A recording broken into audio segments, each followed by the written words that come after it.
सोचिए, एक ऐसा खजाना जिसकी कीमत आज के हिसाब से हजारों करोड़ रुपए है, और उस खजाने का नक्शा किसी कागज पर नहीं बल्कि 24 जिंदा कैदियों की चमड़ी पर गोदा गया है। अब सोचिए, अगर उन 24 लोगों को ढूंढने के लिए 3 अलग अलग ताकतवर गुट एक ही रात एक ही जेल पर हमला बोल दें तो क्या होगा। यही है इस कहानी की शुरुआत। जापान के बर्फीले इलाके होक्काइदो में सैची सुगिमोतो नाम का एक फौजी, जिसे लोग अमर सुगिमोतो कहते हैं क्योंकि जंग में वो कई बार मरते मरते बच चुका है, सोने की तलाश में निकलता है। उसे पता चलता है कि ऐनू आदिवासियों का एक बहुत बड़ा खजाना गायब हो गया था। यह खजाना ऐनू लोगों ने अपने भविष्य और अपनी जमीन को बचाने के लिए इकट्ठा किया था, मगर एक रहस्यमयी आदमी जिसे लोग नो पेरा बो यानी बिना चेहरे वाला आदमी कहते हैं, उसने एक रात सारे ऐनू लोगों को मार डाला और पूरा सोना चुराकर कहीं छिपा दिया। बाद में उसे पकड़ लिया गया और आबाशिरी नाम की एक बेहद सख्त जेल में बंद कर दिया गया। जेल में उसे बहुत यातनाएं दी गईं ताकि वो सोने की जगह बता दे, मगर उसने मुंह नहीं खोला। इसके बजाय उसने एक चालाकी की। उसने सोने की लोकेशन का नक्शा टुकड़ों में बांटकर 24 कैदियों के शरीर पर टैटू के रूप में गोद दिया। फिर किसी तरह वो कैदी जेल से भाग निकले और पूरे होक्काइदो में बिखर गए। अब हर कोई उस सोने के पीछे पड़ा है। इसी दौरान सुगिमोतो की मुलाकात असिरपा नाम की एक छोटी ऐनू लड़की से होती है। असिरपा का पिता भी उसी रात मारा गया था जब नोपेराबो ने हमला किया था। असिरपा बहुत बहादुर है। जंगल में शिकार करना, ठंड में जिंदा रहना, यह सब उसे बचपन से आता है। सुगिमोतो और असिरपा दोनों मिलकर तय करते हैं कि वो उन टैटू वाले कैदियों को ढूंढेंगे और सोना हासिल करेंगे। लेकिन यह सफर इतना आसान नहीं है क्योंकि 2 और बड़ी ताकतें उसी सोने के पीछे हैं। पहली ताकत है इंपीरियल आर्मी की 7वीं डिवीजन, जिसका कमांडर है लेफ्टिनेंट सुरुमी। यह आदमी बेहद खतरनाक और चालाक है। उसका सपना है कि वो इस सोने का इस्तेमाल करके होक्काइदो पर कब्जा कर ले और अपनी खुद की फौज खड़ी करे। दूसरी ताकत है तोशीजो हिजिकाता। ये वही शख्स है जो शिनसेंगुमी नाम के समुराई दल का उप सेनापति रह चुका है। माना जाता था कि वो बहुत साल पहले जंग में मारा जा चुका है, मगर असल में वो जिंदा है और अब अपनी पुरानी हुकूमत फिर से खड़ी करना चाहता है। ये तीनों गुट, सुगिमोतो की टीम, सुरुमी की सेना और हिजिकाता के लड़ाके, हर टैटू वाले कैदी के पीछे भागते हैं। कभी कोई कैदी मिलता है तो उसे जिंदा पकड़ने की कोशिश होती है, क्योंकि टैटू सिर्फ चमड़ी उतार कर ही पूरी तरह पढ़ा जा सकता है। यह पूरा सफर खून, धोखे और वफादारी बदलने से भरा है। कोई भी किसी का सगा नहीं लगता। आज जो साथ है वो कल दुश्मन बन सकता है। इसी उठापटक में एक औरत है, इनकरमात, जो देखने में मासूम लगती है, मगर असल में वो एक जासूस निकलती है। वो शुरू से ही लेफ्टिनेंट सुरुमी के लिए काम कर रही होती है। वो टानिगाकी नाम के एक शिकारी को अपने भरोसे में लेती है, मगर बाद में सच सामने आता है कि वो सिर्फ सुरुमी की मुखबिर थी। इसी तरह किरोरांके नाम का एक और किरदार है जो शुरू में सुगिमोतो और असिरपा का साथी लगता है, मगर आगे चलकर वो एक बड़ा धोखा देता है। ये धोखा इतना बड़ा होता है कि पूरी टीम हिल जाती है और एक बहुत अहम किरदार की जान पर बनाती है। अब कहानी अपने सबसे बड़े और खतरनाक मोड़ की तरफ बढ़ती है। पता चलता है कि असली नोपेराबो को अब भी आबाशिरी जेल के अंदर सबसे गहरे और सबसे गुप्त हिस्से में बंद रखा गया है। जेल का वार्डन इनुदो बहुत चालाक निकलता है। उसने सालों पहले ही असली नोपेराबो की जगह एक नकली कैदी बिठा दिया था ताकि कोई भी असली आदमी तक न पहुंच सके। सुगिमोतो, असिरपा, हिजिकाता और सुरुमी तीनों गुटों को पता चलता है कि अगर उन्हें सोने का पूरा राज जानना है तो उन्हें किसी भी कीमत पर आबाशिरी जेल के अंदर घुसना ही होगा। यहीं से शुरू होती है इस कहानी की सबसे रोमांचक रात। एक तरफ अंधेरे में सुगिमोतो और उसका साथी शिराइशी चुपचाप जेल की दीवारों के नीचे सुरंग खोदते हुए अंदर घुसने की कोशिश करते हैं। दूसरी तरफ सुरुमी की 7वीं डिवीजन का पूरा जहाज अंधेरे समंदर से आबाशिरी की तरफ बढ़ रहा होता है। तीसरी तरफ हिजिकाता के छुपे हुए लड़ाके पहले से ही जेल के अंदर घात लगाए बैठे हैं। अचानक रात के सन्नाटे को चीरती हुई एक जोरदार धमाके की आवाज आती है। जेल के बाहर का पुल टूट कर गिर जाता है। यही इशारा होता है कि हमला शुरू हो चुका है। जेल का वार्डन इनुदो अपने पहरेदारों को हुक्म देता है कि तोपें तैयार करो और मोर्चा संभालो।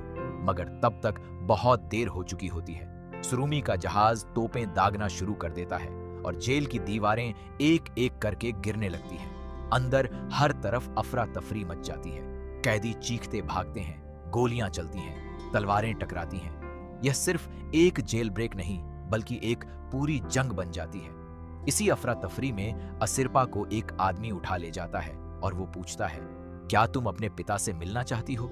असिरपा हैरान रह जाती है। वो पूछती है, क्या असली नोप पेराबो अब भी जिंदा है? तभी हिजिकाता खुद वहां आ पहुंचता है और असिरपा से कहता है कि नोप पेराबो सिर्फ अपनी बेटी को देखकर ही सोने का सच बताएगा।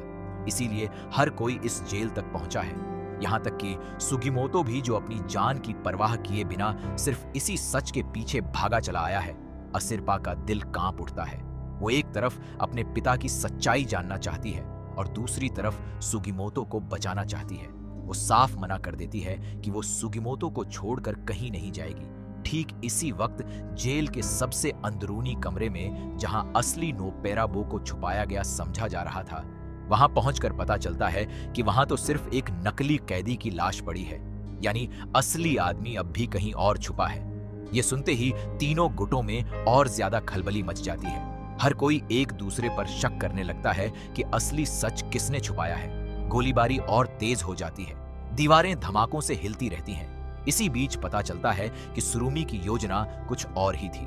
वो चाहता था कि सुगिमोतो की टीम पहले अंदर घुसकर सारा खतरा मोल ले और असली नोप पेराबो को बाहर निकाल लाए। फिर सही मौके पर सुरुमी की फौज आकर उसे और असिरपा दोनों को अपने कब्जे में ले ले। यह सुनकर टानिगाकी को एहसास होता है कि इनकरमात शुरू से ही इस पूरी साजिश का हिस्सा थी, मगर इनकरमात बेझिझक कहती है कि उसे इससे कोई फर्क नहीं पड़ता कि सोना आखिर में किसके हाथ लगता है, उसे तो बस अपने मकसद से मतलब है। यह सुनकर सबको एहसास होता है कि इस पूरी जंग में हर किसी का अपना ही स्वार्थ छुपा है, कोई भी सच में किसी का वफादार नहीं है। इसी उथल पुथल में जेल की गहराइयों में सुगिमोतो और शिराइशी अपनी जान बचाते हुए एक तरफ बढ़ते हैं। कादोकुरा नाम का एक कैदी, जो सालों से असली नोप पेराबो पर नजर रखे हुए था, वो एक इशारे में ही असली और नकली की पहचान कर लेता है। ये राज खुलते ही कहानी एक और चौंकाने वाले मोड़ पर पहुंचती है। पूरा जेल परिसर एक विशाल रणभूमि में बदल जाता है, जहां सैनिकों की गोलियां, समुराई की तलवारें और ऐनु परंपरा के तीर कमान एक साथ चल रहे होते हैं। हर किरदार अपनी आखिरी उम्मीद के साथ इस लड़ाई में कूद पड़ता है।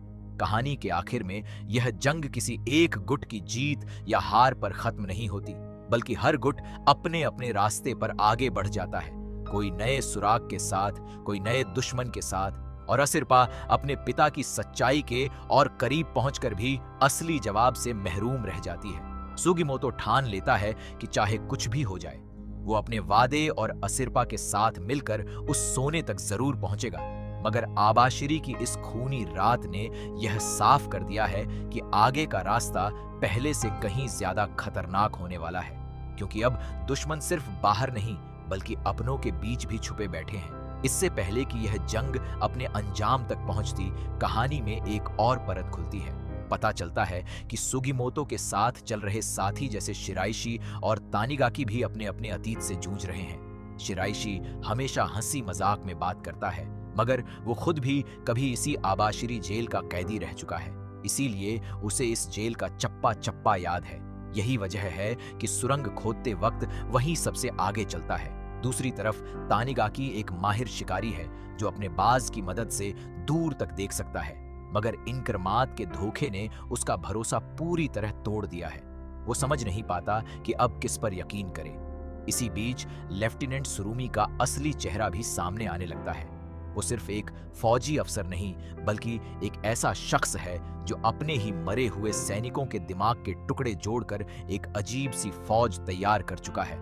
उसका मानना है कि अगर उसे यह सोना मिल गया तो वो होक्काइदो में अपनी अलग हुकूमत बना लेगा और उन सभी सैनिकों के परिवारों को इंसाफ दिलाएगा जिन्हें जंग ने बर्बाद कर दिया। यही सोच उसे इतना खतरनाक बना देती है क्योंकि वो खुद को हीरो और बाकी सबको रुकावट मानता है। दूसरी तरफ हिजिकाता का मकसद बिल्कुल अलग है। वो पुराने जमाने का समुराई है और वो चाहता है कि पुरानी हुकूमत फिर से खड़ी हो जाए।